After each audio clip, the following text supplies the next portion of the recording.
माजी पालकमंत्री संभाजी भैया पाटील निलंगेकर साहेब, मंचावर उपस्थित खऱ्या अर्थानं आत्ताच ज्यांची निवड आमदार म्हणून झाली, पण ते आमदार एका तालुक्याचे मर्यादित न राहता लातूर, बीड आणि धाराशिव या 3 जिल्ह्याचे आमदार सन्माननीय बसवराजजी पाटील मुरुमकर साहेब, मंचावर उपस्थित मराठवाड्याचे आमचे भारतीय जनता पार्टीचे नेते, मराठवाड्याचे संयोजक नितीनजी काळे, मंचावर उपस्थित भारतीय जनता पार्टीचे माजी जिल्हाध्यक्ष शैलेशजी लाहोटी, शहराच्या वतीने जिल्ह्याच्या वतीने ज्यांनी या कार्यक्रमाचं आयोजन केलं ते भारतीय जनता पार्टीचे जिल्हाध्यक्ष अजित पाटील कवेकर साहेब, मंचावर उपस्थित गोरेजी, सरचिटणीस प्रवीणजी, आमच्या रागिणीताई, मंडळाचे अध्यक्ष सरचिटणीस गिरीजी, सर्वच मंचावर उपस्थित नगरसेवक, मंडळाचे अध्यक्ष आणि या ठिकाणी उपस्थित असलेले सर्व भारतीय जनता पार्टीवर आणि मुरुमकर साहेबांवर प्रेम करणारे सर्व बंधू आणि भगिनींनो, खरं म्हणजे भारतीय जनता पार्टीच्या कार्यकर्त्यासाठी हा खूप आनंदाचा दिवस आहे, हा आनंदाचा क्षण आहे। याचं कारण असं आहे की महानगरपालिकेच्या माध्यमातून एक आमदार लातूरमध्ये आपल्या जवळचे आमदार निवडून येतात, हा खऱ्या अर्थानं जिल्ह्यातल्या इतर जिल्ह्यातल्या कार्यकर्त्यांपेक्षा लातूर शहरातील कार्यकर्त्यांनाही मोठा होणारा आनंद आहे। कारण महापालिकेच्या माध्यमातून ते लातूरच्या कार्यकर्त्यांवर त्यांचं लक्ष असेल अशी सर्वांची धारणा आहे। म्हणून खऱ्या अर्थानं हे कार्यकर्त्यांसाठी आज खूप आनंदाचा, लातूरच्या कार्यकर्त्यांसाठी खूप आनंदाचा क्षण आहे। आता खऱ्या अर्थानं हा भारतीय जनता पार्टीचा कार्यक्रम आहे आणि आपल्याला नेहमीच एक कार्यकर्ता म्हणून स्वाभिमान वाटतो की आपण भारतीय जनता पार्टीचे कार्यकर्ते आहोत। पण या भारतीय जनता पार्टीच्या कार्यकर्ते असताना त्याच पद्धतीने नेते सुद्धा भारतीय जनता पार्टीच्या मुठीमध्ये वाढून भारतीय जनता पार्टीचा विचार समाजामध्ये नेला पाहिजे।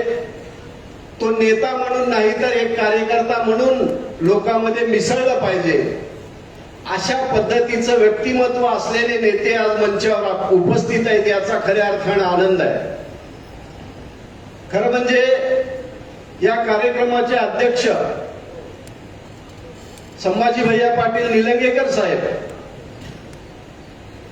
या लातूर जिल्ह्याला खऱ्या अर्थानं काँग्रेसचा जिल्हा असं ओळख असताना ती ओळख पुसून भारतीय जनता पार्टीचा बाले किल्ला करण्याचं जर कुणी केला असेल तर ते आपले नेते संभाजी भैया पाटील निलंगेकर साहेबांनी केलेलं आहे।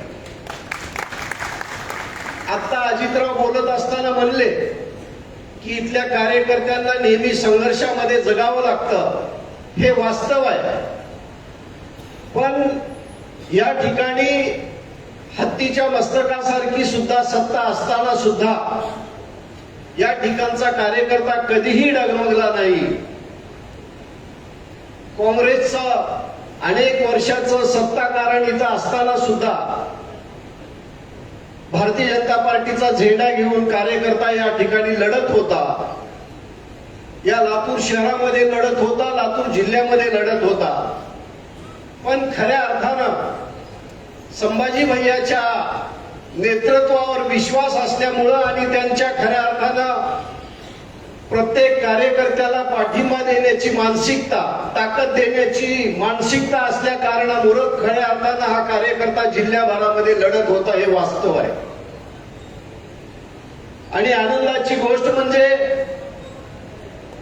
आम्हाला स्वप्नातही कधी वाटत नव्हतं की महापालिका भारतीय जनता पार्टीची होईल. प्रत्येक वेळेला इथं मोठे मोठे मुख्यमंत्र्याचं गाव असलेलं आहे मतदारसंघ, पण महापालिकाच नाही तर जिल्हा परिषद सुद्धा भारतीय जनता पार्टीच्या ताब्यात आणण्याचं काम संभाजी भैयांच्या नेतृत्वामध्ये झालं हे वास्तव आहे. आणि अगदी कार्यकर्त्यामध्ये मिसळून काम करण्याची मानसिकता असलेलं हे नेतृत्व आहे. म्हणजे पालकमंत्री असताना सुद्धा एका कार्यकर्त्याप्रमाणे त्यांनी प्रत्येक कार्यकर्त्याला ताकद देण्याचं काम या भारतीय जनता पार्टीमध्ये भैयांच्या माध्यमातून होत असतं. आणि अगदी आनंद वाटणारी गोष्ट म्हणजे उशिरा का होईना पण एक चांगलं संयमी नेतृत्व भारतीय जनता पार्टीमध्ये आपण प्रवेश केला.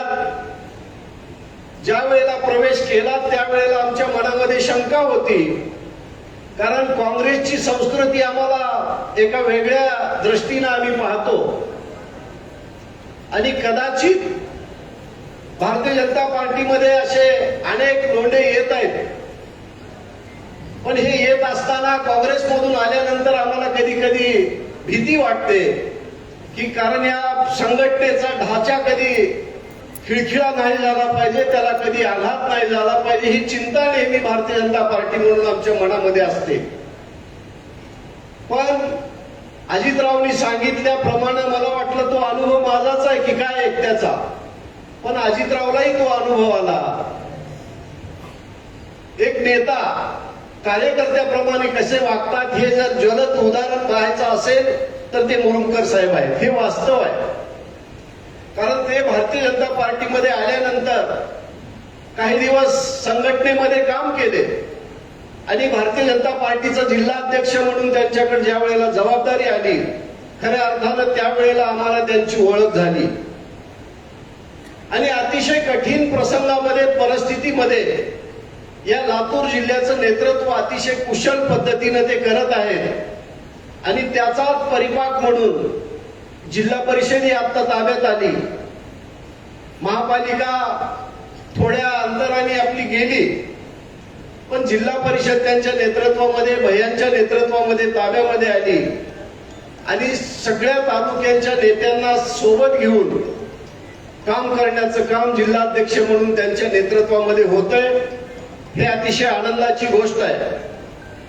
पण साहेब आमची आता एकच विनंती आहे, आम्हाला असं वाटतंय की लातूर शहराला आमदार आपल्या रूपाने भेटलेला आहे महापालिकेच्या निमित्ताने, तर आपलं विशेष लक्ष या ठिकाणी असावं. कारण या ठिकाणची जी काही सत्ताधारी मंडळी आहे, इथं बसलेल्या अनेक लोकांना त्याची जाणीव असेल की प्रशासकीय काळामध्ये जनतेचं एकही काडीचं काम या लातूर शहराच्या महापालिकेच्या वतीनं झालेलं नाही. आणि आजही अशी परिस्थिती आहे की अधिकाऱ्यांना असं वाटतंय की आपण आणखीही प्रशासनाच्याच काळामध्ये जगतोय की काय. त्याच्यामुळं आपण महापालिकेशी रिलेटेड विषयाकडे विशेष लक्ष द्याल एवढी अपेक्षा आपल्याकडून व्यक्त करतो. लातूर शहरामध्ये अनेक विषय अडचणीचे आहेत. मागच्या महापालिकेला भैयांच्या सांगण्यावरून आपल्या अजेंड्यामध्ये ते विषय प्रामुख्याने होते आणि मागच्या वर्षामध्ये मागच्या टर्ममध्ये 2.5 वर्षाच्या काळामध्ये महापालिकेची सत्ता ज्या वेळेला भारतीय जनता पार्टीची होती त्यावेळेला भैयांच्या मार्गदर्शनाखाली जे 40-30 वर्षामध्ये झालं नाही, मुख्यमंत्री असताना सुद्धा जे झालं नाही ते 2.5 वर्षाच्या काळामध्ये भारतीय जनता पार्टीनं करून दाखवलं होतं. अगदी त्याच पद्धतीनं आपल्याला येणाऱ्या काळामध्ये लातूरचे अनेक प्रश्न आहेत. ट्रॅफिकचा मोठा विषय आहे. लोकांना 1-1 तास ट्रॅफिकसाठी अडकून राहावं लागतं. पाण्याच्या संदर्भातले विषय, असे अनेक विषय आहेत. त्याला आम्ही लावून धरू, आपली ताकद आमच्या पाठीशी आपण उभी करावी. या प्रसंगी एवढंच बोलतो आणि मी माझे 2 शब्द थांबवतो. पुन्हा एकदा लातूर शहर भारतीय जनता पार्टीच्या वतीनं पुन्हा एकदा आमदार साहेबांचा आपण मनापासून खूप त्यांना शुभेच्छा देऊ आणि मी माझे 2 शब्द थांबवतो. जय हिंद, जय महाराष्ट्र.